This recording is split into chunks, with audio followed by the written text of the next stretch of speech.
नमस्कार साथियों, प्रगति क्लासेज में आपका हार्दिक स्वागत है। राजस्थान के इतिहास में अपने राणा सांगा के बारे में चर्चा कर रहे थे।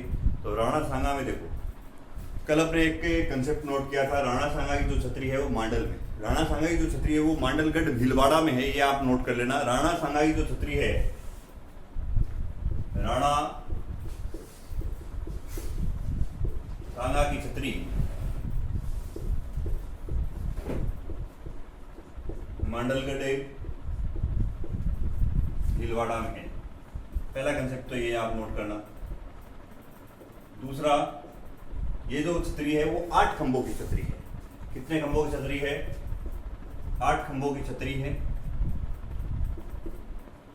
8 खंभों की छतरी है। ये जो छतरी है वो जगनेर भटपुर के शासक अशोक परमार ने बनवाई थी। तो ये जो छतरी है अशोक परमार ने बनवाई थी, ये आपको ध्यान में रखनी है। अशोक के परमार ने बनवाई। ये जो जगनेर भटपुर के शासक थे, जगनेर के शासक थे भटपुर के। कल जो छतरी के बारे में जो लिखा गया है उसको आप ये कंसेप्ट इसको क्लियर कर लेना, बिल्कुल सही है। राणा सांगा की जो छतरी है वो मांडलगढ़ भीलवाड़ा में है, 8 खंभों की छतरी है और अशोक परमार ने इसे बनवाई थी। जगनेर भटपुर के शासक थे अशोक परमार। उसके बाद अब आप आगे देखो, एक मैंने जो देखे क्वेश्चन आए हुए जो प्रतियोगिता परीक्षा में, जो परीक्षा में आए हुए क्वेश्चन है, जो सांगा के बारे में जो प्रश्न पूछे गए हैं, सांगा का जो ये खानवा युद्ध है, खानवा युद्ध में जो इनके प्रमुख जो शासक इनकी जो सहायता कर रहे हैं उनसे बहुत ज्यादा प्रश्न पूछे गए। एक खानवा युद्ध की डेट पूछी गई है, तो ये देखना आप, खानवा युद्ध में राणा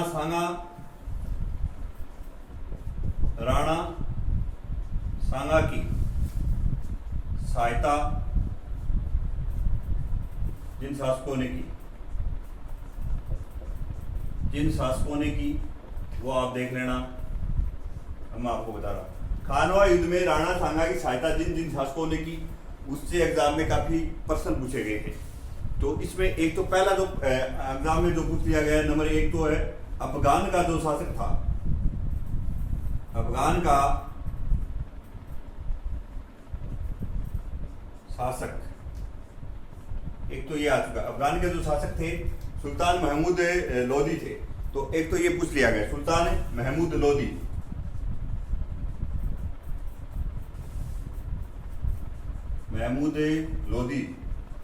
इनकी सहायता कर रहे थे। एक मेव शासक थे हसन खां मेवाती, उनके बारे में पूछ लिया है। मेव शासक के हसन खां मेवाती।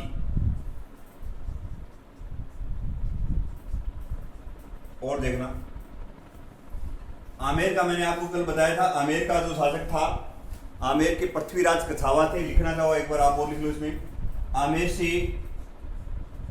पृथ्वीराज कछावा,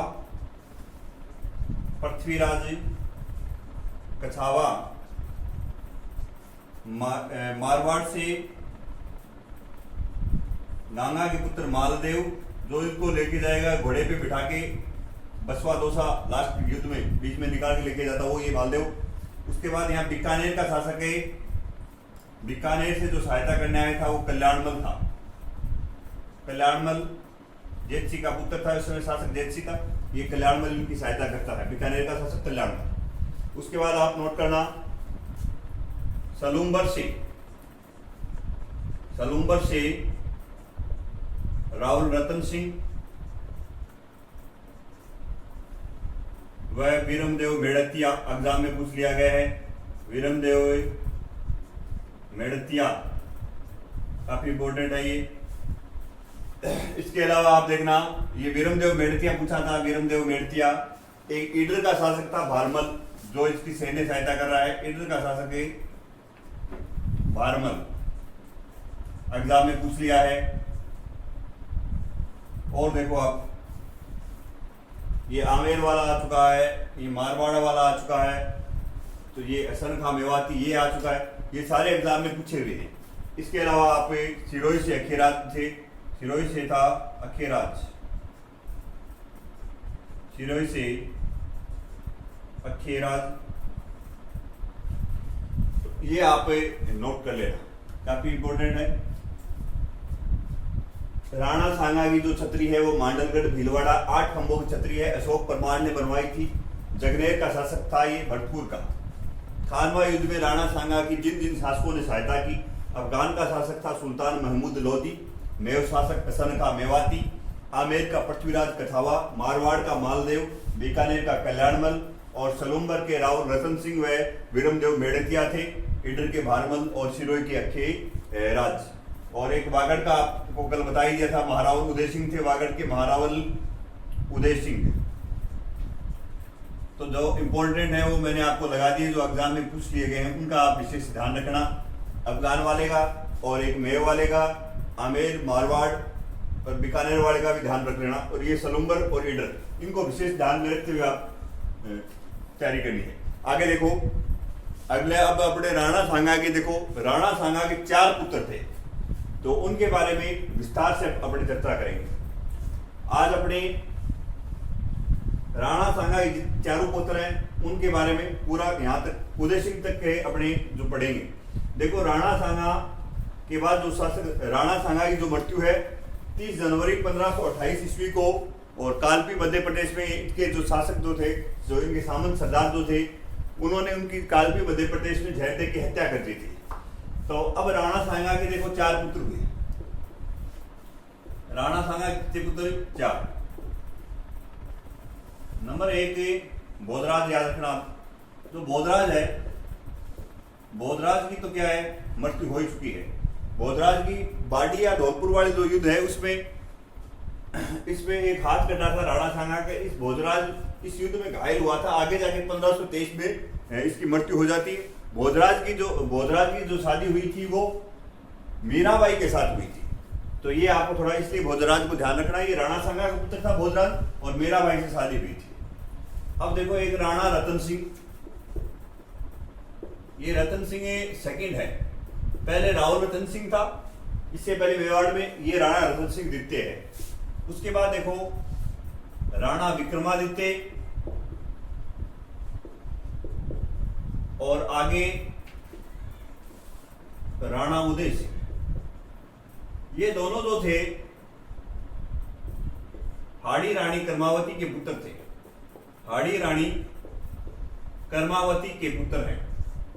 कर्मावती के क्या है? पुत्र है। राणा सांगा ने अपने जीते जी अपने पुत्रों को क्या है, अपना वो जो क्षेत्र है वो बांट दिया। इसे राणा रतन सिंह को मेवाड़ राज्य देता है। मेवाड़ राज्य, और इस राणा जो कर्मावती के जो दोनों पुत्र है विक्रमादित्य और उदय सिंह को, इनको रणथंभौर दुर्ग देता है। रणथंभौर दुर्ग। अब देखो, इनका कालक्रम अपने चर्चा कर लेते हैं। तो राणा रतन सिंह जो है 1528 में राजा बनता है। तो 1528 से लेके और 1531 तक ये राजा रहेगा। 1531 से 1536 तक राजा रहेगा। ये राणा विक्रमादित्य बनता है। बीच में फिर 36 और 37 में, 1536 और 37 में दासी पुत्र बनवीर राजा बनता है मेवाड़ का, बनवीर। इसके अलावा राणा उदय सिंह जो है, उदय सिंह 1537 से लेके 72 तक राज करेगा। ये इनका कालक्रम है राणा उदय सिंह का। तो एक बार दोबारा से समझ लो, फिर अपने विस्तार से इनको एक एक करके पढ़ेंगे। तो राणा सांगा के 4 पुत्र थे। बोधराज के मृत्यु हो चुकी थी 1523 में, ये बाड़ी और बाडी के युद्ध में घायल हुआ, उसके बाद कम ही दिया था, उसके बाद इसकी मृत्यु हो गई। राणा रतन सिंह द्वितीय हैं, 1528 से 31 तक इनका कालक्रम है। ये इनको मेवाड़ राज्य मिल गया था। इधर राणा विक्रमादित्य, राणा उदय सिंह और हाड़ाई रानी कर्मावती के पुत्र थे। इनको रणथंभौर दुर्ग दिया था किसने? राणा सांगा ने। 1531 से 36 तक कालक्रम इनका रहेगा। राणा विक्रमादित्य बीच में 1 साल दासी पुत्र बनवीर 1536 से 37 तक उसका कालक्रम है। उसके बाद राणा उदय सिंह है, उसका कालक्रम 1537 से 72 तक है। अब आप हेडिंग डालिए राणा रतन सिंह। राणा रतन सिंह का राजस्थान के इतिहास में कोई विशेष योगदान नहीं है। अपने को एक लाइन ये याद रखनी है कि राणा रतन सिंह की जो हत्या है वो किसने करवाई थी। तो ये आप नोट कर लेना कंसेप्ट। तो हेडिंग डालिए राणा रतन सिंह। राणा रतन सिंह। राणा रतन सिंह का जो कालक्रम है वो 1528 से 31 तक है। इनकी हत्या, राणा रतन सिंह की जो हत्या है रानी कर्मावती ने, जो इनकी सौतेली मां थी, रानी कर्मावती ने अपने भाई सूरजमल हाड़ा से हत्या करवा दी। तो अब शासक बच गए दो। हत्या करवा दी रानी कर्मावती ने अपने भाई सूरजमल हाड़ा से इसकी हत्या करवा दी थी राणा रतन सिंह की। ये एक कंसेप्ट है और इतिहास में इसका कोई विशेष योगदान नहीं मिलता है। अब राणा रतन सिंह के बाद अब आप हेडिंग डालना राणा विक्रमादित्य। राणा विक्रमादित्य, देखो राणा विक्रमादित्य हैं, राणा विक्रमादित्य कालक्रम आपको बताई दिया 1528 से 31 तक उसका रहता है, 31 से 36 तक, 1531 से 36 तक। राणा विक्रमादित्य के पिता का नाम सांगा, पिता देख लो सांगा, माता आपको बताई दी कर्मावती, माता कर्मावती। इसकी जो पत्नी जो थी, पत्नी जवारबाई, इन चीजों को बड़े नॉर्मली देखना है। तो एक तो ये याद रखना, ये राणा जो विक्रमादित्य है वो छोटी उम्र में शासक बनता है, तो इसकी संरक्षिका जो बनेगी वो कौन बनेगी, इनकी माता बनेगी रानी कर्मावती। तो ये याद रखना है, राणा विक्रमादित्य की संरक्षिका।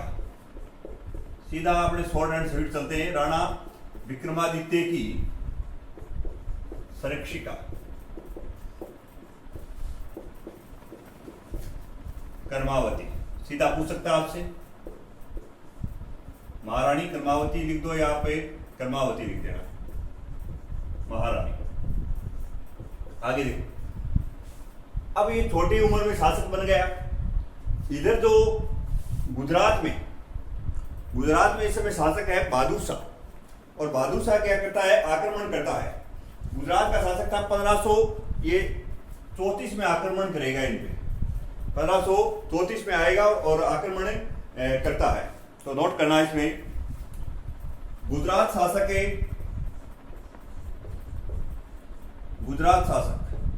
ये 2 बार आक्रमण करता है। देखो, पहली बार जब आता है बहादुर शाह तो पैसे लेकर वापस चला जाता है। तब ये रानी कर्मावती कूटनीति से प्रयोग करती है, क्या पता कि मान ही जाए, तो इसलिए इसे पैसे देकर इसको क्या कर देती है, रवाना कर देती है। गुजरात शासक है बहादुर शाह, नाम ध्यान में रखना वही है, बहादुर शाह इंपोर्टेंट है। गुजरात शासक है बहादुर शाह ने 1533 ईस्वी में मेवाड़ पर आक्रमण किया।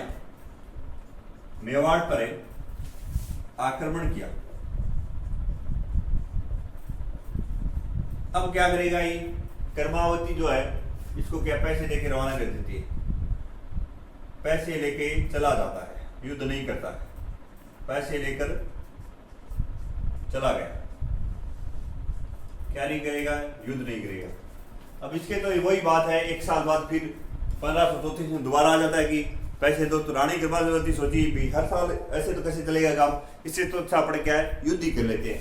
तो फिर वही सेम आपको ये ध्यान में रखना है कि गुजरात के 2 शासक हैं, वो बहादुर शाह ने 1534 में क्या दोबारा आक्रमण किया। गुजरात शासक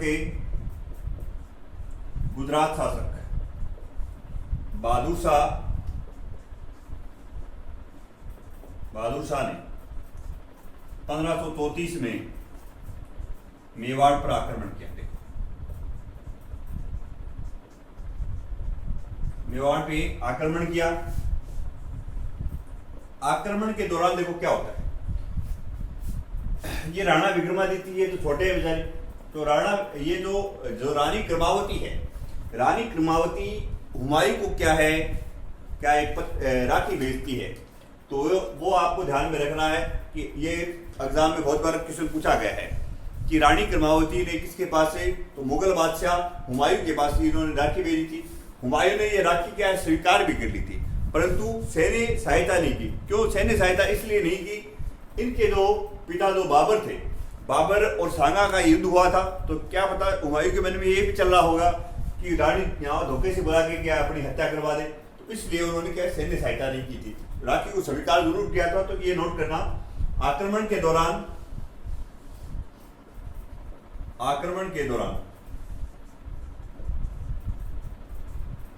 रानी क्रमावती ने मुगल बादशाह हुमायूं को राखी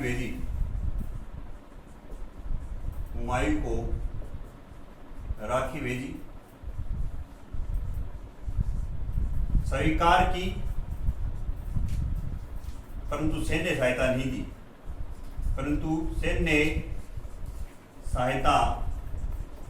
नहीं दी, इसके बाद अब आगे अपनी चर्चा करते। देखो राणा विक्रमादित्य जो है, इनके पिता सांगा, माता क्रमावती, पत्नी जोहारबाई थी। राणा विक्रमादित्य का आपसे सीधा पूछ सकता है कि राणा विक्रमादित्य की संरक्षिका कौन थी, तो महारानी क्रमावती थी। बचपन में ये शासक छोटी उम्र में बनता है। गुजरात के शासक बहादुर शाह जो था वो 1533 में क्या करता है, आक्रमण करता है। गुजरात के शासक बहादुर शाह ने 1533 में आक्रमण किया। पहली बार आया तो क्या धन लेकर चला गया। अब रानी क्रमावती सोची है तो बार बार हिल गया, तो इससे अच्छा तो अपने युद्ध ही लड़ ले। तो दूसरी बार जब आता है 1534 में मेवाड़ पे आक्रमण करता है, तो आक्रमण के दौरान क्या क्रमावती क्या है, हुमायूं को राखी भेजती है कि आप मेरी सहायता करो। हुमायूं ने ये बताया जाता है कि हुमायूं ने वो राखी स्वीकार तो की थी, पर सैन्य सहायता नहीं दी थी। तो इस युद्ध में और क्या होगा भाई, ये राणा विक्रमादित्य को, इनको तो ये अपने इनके ननिहाल भेज देती है क्रमावती, राणा विक्रमादित्य और उदय सिंह को। तो नोट करना, राणा विक्रमादित्य व उदय सिंह को, राणा विक्रमादित्य व उदय सिंह को अपने ननिहाल तारागढ़ दुर्ग बूंदी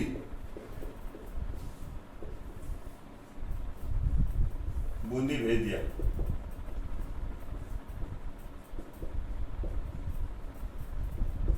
दूसरा आप नोट करना, उसके बाद यहां का जो शासक है, यहां का जो किलेदार है वो रावल बाग सिंह था। और रावल बाग सिंह ने क्या किया था, यहाँ ये मुकुट धारण किया था। राजा का जो मुकुट धारण वो कौन करेगा, रावल बाग सिंह करेगा। इससे ये किलेदार था। तो नोट करना,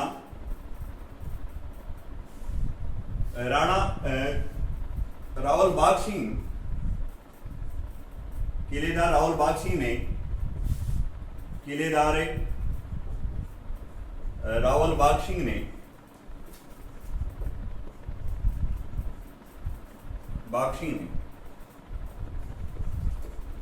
राजमुकुट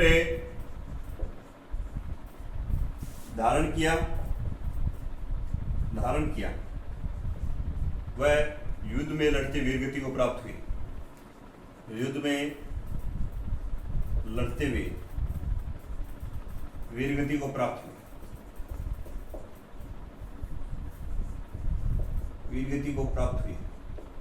तो इस युद्ध में देखो जो केसरिया जो हो रहा है वो रावल बाग सिंह कर रहा है और दोहर करेगी ये रानी क्रमावती। तो यहाँ नोट कर लेना, ये चित्तौड़ का दूसरा शाखा है, मेवाड़ का क्या है, दूसरा शाखा है। तो नोट करना, चित्तौड़ का दूसरा शाखा में आपको सीधा लिखवा देता हूं, चित्तौड़ का द्वितीय शाखा। हेडिंग डाला, चित्तौड़ का द्वितीय शाखा। शासक पूछेगा आपसे, शासक पूछ लेगा तो आपको नोट करना है राणा विक्रमादित्य।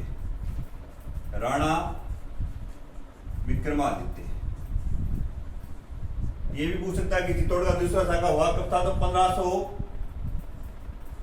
1534 आप ध्यान में रखना इसको, 1534 ईस्वी, 1534 में हो चित्तौड़ का दूसरा शाखा। राणा विक्रमादित्य शासक है। केसरिया जो करेगा, केसरिया रावल बाग सिंह, कर्मावती जोहर करेगी, जोहरे कर्मावती, कर्मावती ने 13,000 महिलाओं के साथ, 13,000 महिलाओं के साथ जोहर किया। आक्रमणकारी आपको पता ही है गुजरात बहादुर शाह, सीधा आपको ये ध्यान में रखना है, गुजरात बहादुर शाह। राणा विक्रमादित्य और उदय सिंह को ननिहाल भेज देती है तारागढ़ दुर्ग पे। किलेदार जो रावल बाग सिंह है उन्होंने राजमुकुट धारण कर लिया, युद्ध में लड़ते वीरगति को प्राप्त हो गए। तो चित्तौड़ का दूसरा शाखा के समय यहाँ का चित्तौड़ का शासक कौन, मेवाड़ का शासक कौन था? तो राणा विक्रमादित्य। ऐसे ही एग्जाम में क्वेश्चन पुटअप होते हैं। चित्तौड़ के दूसरे शाखा के समय केसरिया किसने किया? तो रावल बाग सिंह ने किया था। जोहर किसने किया? तो कर्मावती ने किया था। और चित्तौड़ के दूसरे शाखे के समय रानी कर्मावती ने किसे सेना सहायता मांगी थी या किसको राखी भेजी? तो ये आपको याद रखना है। आक्रमणकारी गुजरात का बहादुर शाह था। अब आप नोट करना आगे,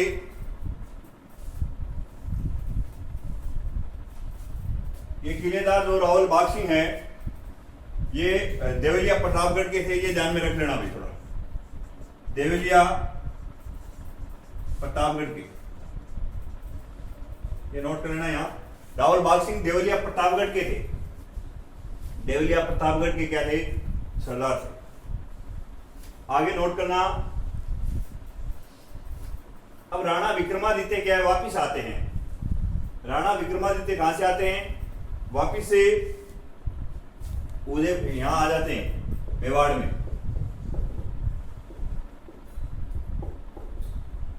तो राणा विक्रमादित्य मेवाड़ में जब आते हैं तो इसकी जो हत्या है वो दासीपुत्र बनवीर करेगा।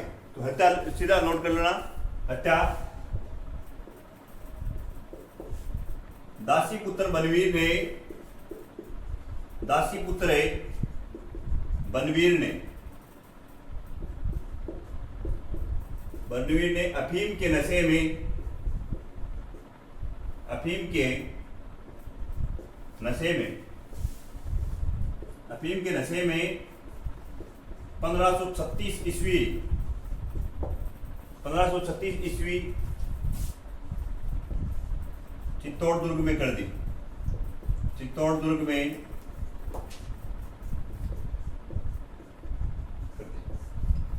दासीपुत्र बनवीर जो था उसने अफीम के नशे में 1536 ईस्वी में इसकी जो हत्या है राणा विक्रमादित्य की चित्तौड़ दुर्ग में कर देता है।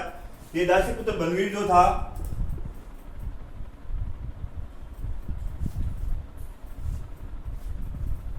दासीपुत्र बनवीर पृथ्वीराज सिसोदिया जो था उसका ये दासीपुत्र था। पृथ्वीराज सिसोदिया सांगा के भाई का पुत्र था। ये पृथ्वीराज सिसोदिया का पुत्र था। इसको भी क्या है राजकीय था कि मैं भी राजगुरु यहाँ। तो पृथ्वीराज सिसोदिया का पुत्र था, बनवीर दासी पुत्र था ये। तो अब आप हेडिंग डालना। उसके बाद क्या है, ये जो बनवीर जो है ये महाराणा उदय सिंह को भी मारना चाहता है। तो महाराणा उदय सिंह को जब मारना चाहता तो पन्नाधाय ने अपने पुत्र चंदन की जो बलिदानी देकर और इसको उदय सिंह को जो फल वाली जो टोकरी है उसमें ये डाल के यहाँ कुंभलगढ़ दुर्ग में ले आती है। और यहाँ जो किलेदार हैं आशा देवपुरा उनको ये सौंपती है। उनका लालन पालन, उदय सिंह का लालन पालन जो है वो किलेदार आशा देवपुरा करते हैं। तो पन्नाधाय को राजस्थान के इतिहास में त्याग, बलिदान और समर्पण की भावना के लिए जाना जाता है। तो ये कंसेप्ट आप अब नोट करना। बनवीर जो है, बनवीर महाराणा उदय सिंह को मारना चाहता था। बनवीर महाराणा उदय सिंह को मारना चाहता था। बनवीर महाराणा उदय सिंह को मारना चाहता था, परंतु पन्नाधाय ने अपने पुत्र चंदन की बलिदानी देकर, चंदन का बलिदान देकर उदय सिंह को कुंभलगढ़ दुर्ग के किलेदार आशा देवपुरा को सौंप दिया। आशा देवपुरा को सौंप दिया। ये आप कंसेप्ट ध्यान में रखना।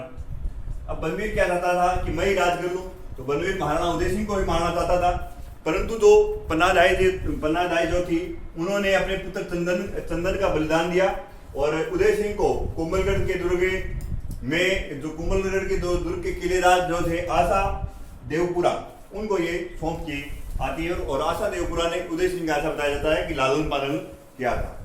आगे कंसेप्ट नोट करना। अब पन्नादाई को राजस्थान के इतिहास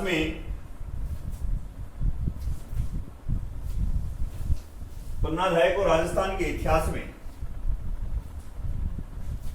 ये नोट करना, पन्नादाई को राजस्थान के इतिहास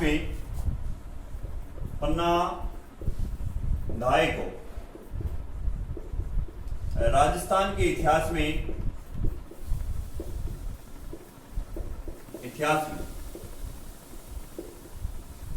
त्याग, बलिदान व समर्पण के लिए जाना जाता है। वह समर्पण के लिए जाना जाता है। यह भी एक माता है जो अपने पुत्र का बलिदान देकर और जो दूसरे के पुत्र हैं, जो मेवाड़ की जो राजा हैं, उनको बजाती है। इसलिए कुंभलगढ़ को मेवाड़ की संकटकालीन राजधानी कहा जाता है। तो नोट करना, कुंभलगढ़ जो है, कुंभलगढ़ को मेवाड़ की संकटकालीन राजधानी कहा जाता है। मेवाड़ की संकटकालीन राजधानी।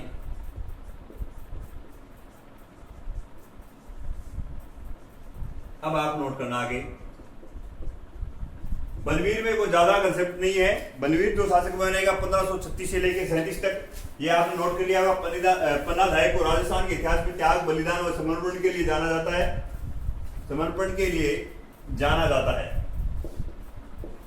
है। कुंभलगढ़ को मेवाड़ की संकटकालीन राजधानी कहा जाता है, ये भी नोट कर लिया होगा। अब अपने बात करेंगे इसके बलवीर की। बलवीर जो पृथ्वीराज सिसोदिया का दासी पुत्र था। ऐसा बताया जाता है कि पहले की जो दासियां भी सुंदर होती थी तो इनको ये पासवान रख लेते थे, पड़दायित बोलते थे, पड़दायित या पासवान दासियों को ही बोला करते थे। ये दहेज में कुंवारी कन्याओं के रूप में आती थी, उसे डावरी या पड़ता कहा जाता था।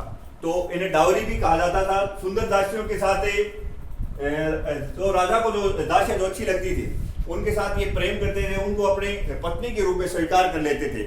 तो ये बलवीर जो है वो दासी पुत्र है पृथ्वीराज सिसोदिया का। तो अब आगे आप नोट करना, बलवीर, राणा जो बलवीर है, राणा बलवीर ने एक काम अच्छा किया। राणा बलवीर ने जो एक काम अच्छा किया वो तुलजा भवानी का मंदिर बनवाया इसने चित्तौड़ में। तुलजा भवानी मंदिर का निर्माण चित्तौड़गढ़ में करवाया। चित्तौड़गढ़ में करवाया।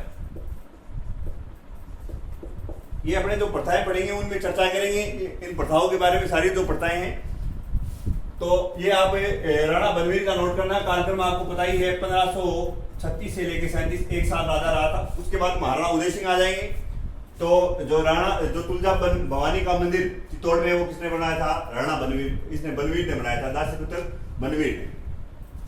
आगे नोट करना, 1537 से इनका कालक्रम 1572 तक है माना जाता है उदय सिंह का। राणा उदय सिंह, हेडिंग डाल लेना, राणा उदय सिंह। राणा जो उदय सिंह है, देखो आप, राणा उदय सिंह का जो कालक्रम है 1537 से 1572। पिता का नाम सांगा, माता का नाम कर्मावती,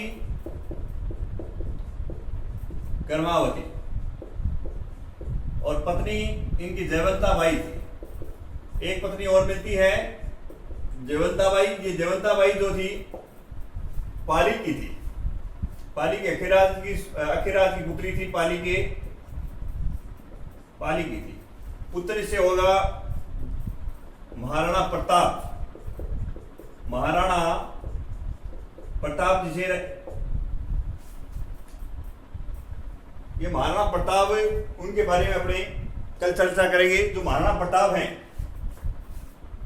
वो राजस्थान के इतिहास में जब तक महाराणा प्रताप के बारे में चर्चा नहीं करते तब तक ये मानो कुछ नहीं बढ़ा हमने। महाराणा प्रताप जो थे वो वीर प्रतापी शासक हुए थे। तो अब अपने राणा उदय सिंह के बारे में देखो। राणा उदय सिंह ने जो काम जो किए, छोटे छोटे काम किए, उनको देखो। एक तो राणा उदय सिंह ने उदयपुर जो शहर है वो बसाया। सीधा आप नोट करना, यहां उदयपुर शहर है,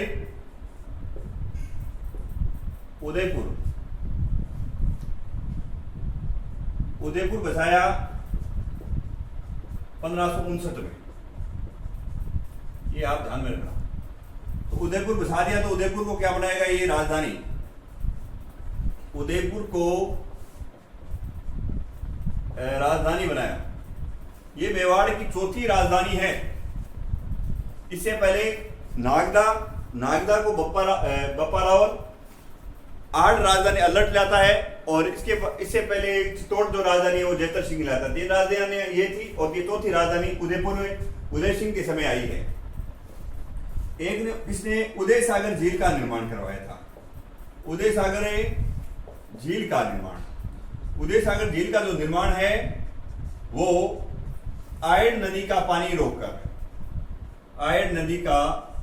बनवाया था।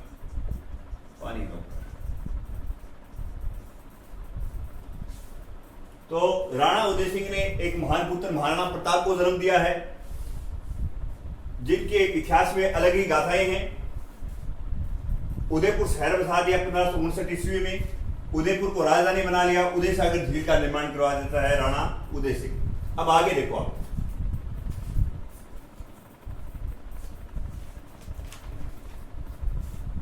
1567 में यहां अकबर आक्रमण करेगा मेवाड़ पे। 1567 में अकबर आक्रमण करेगा। ये कंसेप्ट आप देखना, नोट करना। 1567 ईस्वी में मुगल बादशाह अकबर ने मेवाड़ पर आक्रमण किया। आक्रमण के कारण क्या थे? आक्रमण के कारण नोट करना। आक्रमण का एक कारण तो ये था, जो राणा उदय सिंह जो था उसने मालवा के बाज बहादुर को शरण दे रखी थी, जो इसका अकबर का दुश्मन था। मालवा के बाज बहादुर को शरण देना,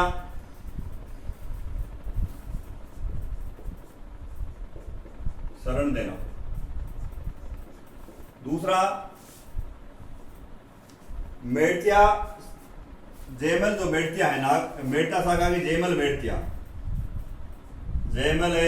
मेड़तिया को शरण देना।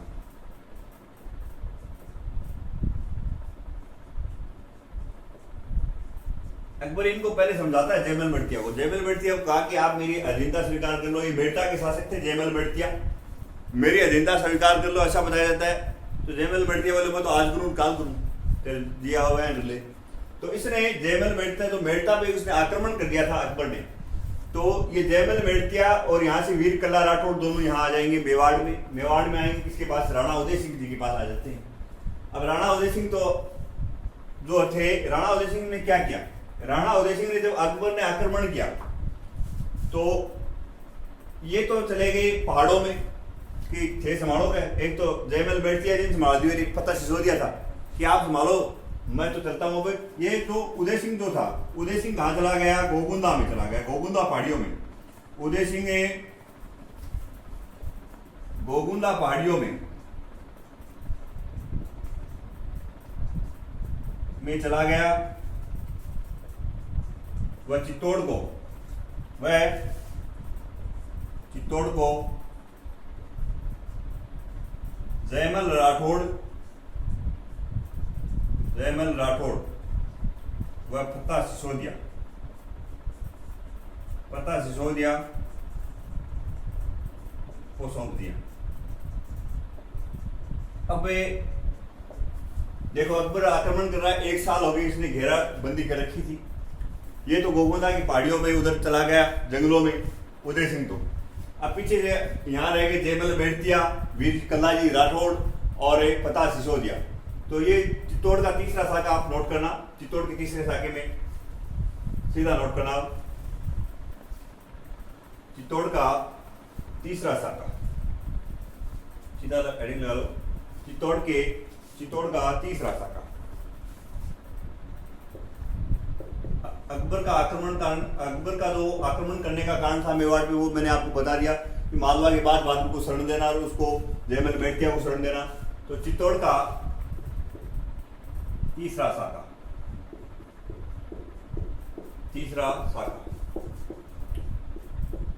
ये 1 साल तक घेराबंदी होती है, 1568 में होता है। इसमें केसरिया देखो, केसरिया करेगा जयमल राठौड़ व फतेह सिसोदिया।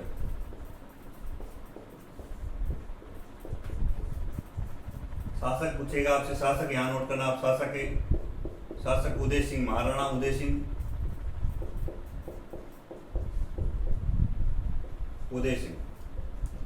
जोहर करेगी फतेह सिसोदिया की। जोहर है फतेह सिसोदिया की पत्नी फूलकमल। ये तो ये आप नोट करना। देखा इस युद्ध में ऐसा बताया जाता, जब युद्ध चल रहा था तो युद्ध में अकबर की जो संग्राम नामक जो बंदूक है, अकबर की संग्राम बंदूक से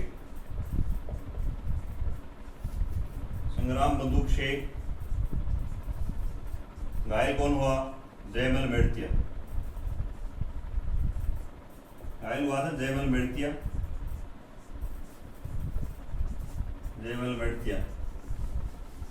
तब ऐसा बताया जाता है जयमल मेड़तिया को इसने वीर कल्लाजी राठौड़ ने कंधों पे लिया था। तो वीर कल्लाजी राठौड़ को राजस्थान के इतिहास में 4 हाथों वाला लोक देवता कहते हैं। ये आपको ध्यान में रखना कि अकबर की कौन सी बंदूक से, संग्राम बंदूक से कौन हुआ था घायल? जयमल मेड़तिया। जयमल मेड़तिया को वीर कल्लाजी राठौड़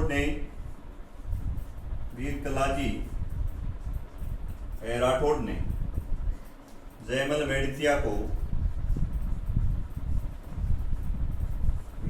को अपने कंधों पर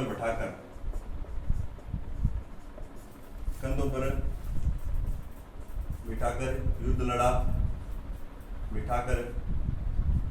युद्ध लड़ा। वह वीरगति को प्राप्त हुए थे।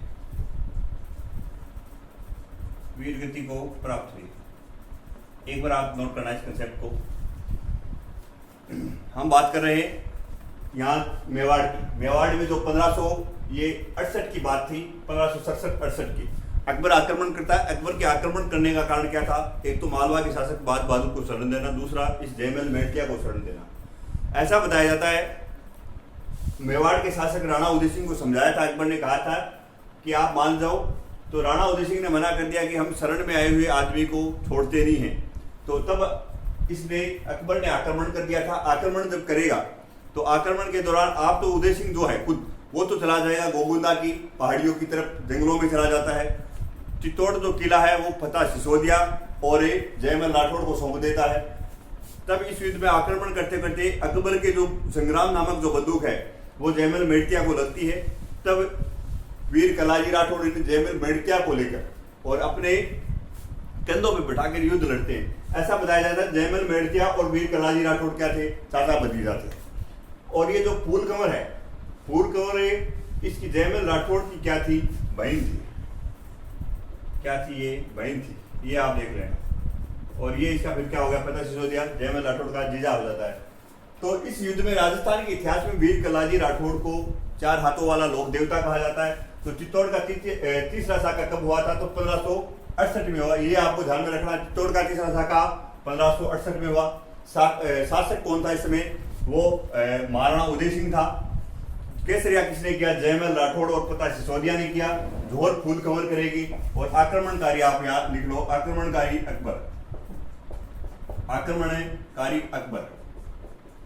अब आप नोट करना आगे नोट करना इसमें, वीर कलाजी राठौड़ को राजस्थान के इतिहास में 4 हाथों वाला लोक देवता कहा जाता है। वीर कलाजी राठौड़ को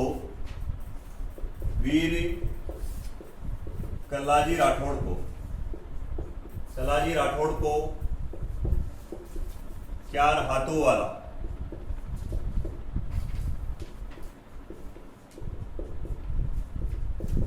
लोक देवता कहा जाता है।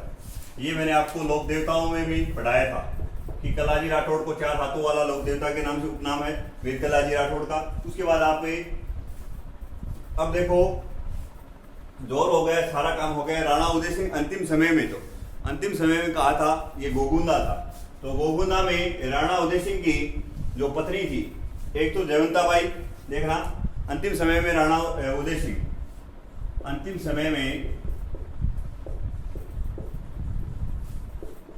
राणा उदय सिंह गोगुंदा था। राणा उदय सिंह कहा था? गोगुंदा था।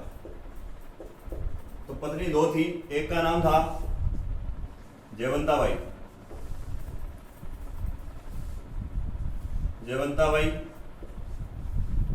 ये अखेराज सोनगरा पाली की पुत्री थी। अखेराज पाली की पुत्री। और ये धीरबाई थी।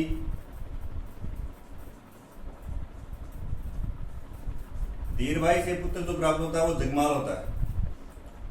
और इनसे जो जयवंता बाई से प्राप्त होता है पुत्र महाराणा प्रताप।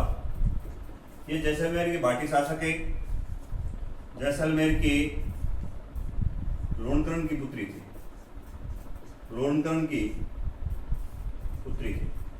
अब देखना आप, जैसलमेर के जो शासक थे लोणकरण, उनकी पुत्री थी जयवंता बाई।